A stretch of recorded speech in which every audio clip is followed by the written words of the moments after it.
कैरोलिन्स्का institute के हालिया शोध के अनुसार जो रक्त में वसा कम कर सकता है।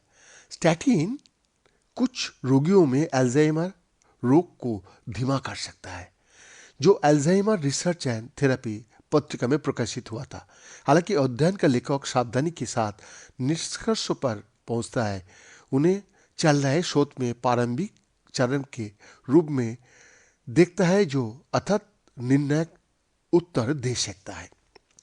एक नया अध्ययन से पता चलता है कि अल्जाइमर डिमेंशिया से पीड़ित लोगों को अगर लिपिड कम करने वाली स्टेनिन के साथ इलाज किया गया तो उनके संगठनात्मक कार्यों में उन लोगों की तुलना में अधिक धीरे धीरे गिरावट आई जिनका इलाज नहीं किया गया था। हालांकि अध्ययन एक अवलोकन अध्ययन है जहां शोधकर्ताओं ने एक रजिस्ट्री से रोगियों का डेटा की तुलना की है और इसलिए ये उत्तर नहीं देख सकता है कि क्या वास्तव में कोई कारण इसमें संबंध है या नहीं। जी हाँ, इस प्रकार शोधकर्ता अपनी व्याख्याओं में सतर्क भी है। अल्जाइमर मनोभ्रंश से पीड़ित लोगों को स्टैटिन से उपचार करने पर समय के साथ बेहतर संगठनात्मक विकास हुआ। हालांकि अध्ययन के नतीजा का मतलब ये नहीं है कि अब हमारे पास इस बात की सबूत है कि मनोभ्रंश से पीड़ित लोगों का इलाज स्टैटिन से किया जाना चाहिए, लेकिन दूसरी ओर हमें ऐसा ना करने के लिए कोई समर्थन नजर नहीं आता। इसलिए यदि किसी व्यक्ति को उच्च रक्तलिपिड के लिए स्टैटिन की आवश्यकता होती है तो मनोभ्रंश निदान से उपचार बंद नहीं होना चाहिए। Neurobiology care sciences and society विभाग में तंत्रिका विज्ञान की निपुण और सहायक प्रोफेसर का और अनुसंधान नेता सारा गार्सिया पोटासेक कहती है वर्तमान ए अध्ययन के बारे में।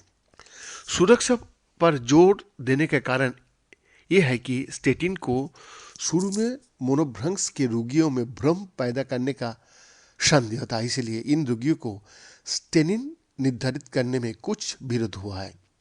अध्ययन में मनोभ्रंश से पीड़ित 15,500 से अधिक रोगियों का डेटा शामिल था जिनमें लिपिड कम करने वाली उपचार को संकेत भी थे। उनमें से लगभग 11,000 का इलाज स्टेनिन से किया गया। सामान्य तौर पर जिन रोगियों का इलाज स्टेनिन के साथ किया गया था उनकी संगठनात्मक परीक्षणों में मूल्य थोड़ा अधिक था। भले ही उनमें उच्च रक्तचाप, हृदय रोग और मधुमेह जैसे निधन होने की अधिक संभावना थी, ये सभी मनोभ्रंश का जोखिम कारक है। सारा गार्सिया पोटासेक बताती है कि शोध टीम ने एक परिकल्पना का साथ शुरुआत की थी कि स्टेनिन मनोभ्रंश की प्रगति को धीमा कर सकता है और ये देखने के लिए काफी व्यापक जाल बिछा सकता है कि क्या उन्हें इसका सबूत मिल सकता है।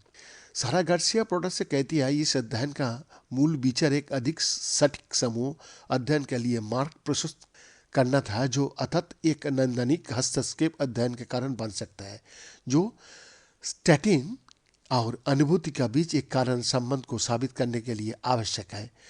ये विचार नया नहीं है कि स्टैटिन मनोभ्रंश की जोखिम या प्रगति को प्रभावित कर सकता है। यहाँ तक कि कुछ नैदानिक अध्ययन भी किया गया है इस विषय में, लेकिन वो सभी नकारात्मक रहा है।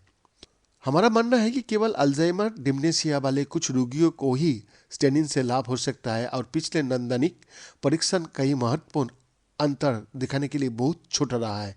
सारा गार्सिया पोटासेक कहती है हमारा विचार क्लिनिकल परीक्षण शुरू करने से पहले ये स्पष्ट करने का प्रयास करना है कि किस रोगी समूह को सबसे अधिक लाभ होता है और क्यों।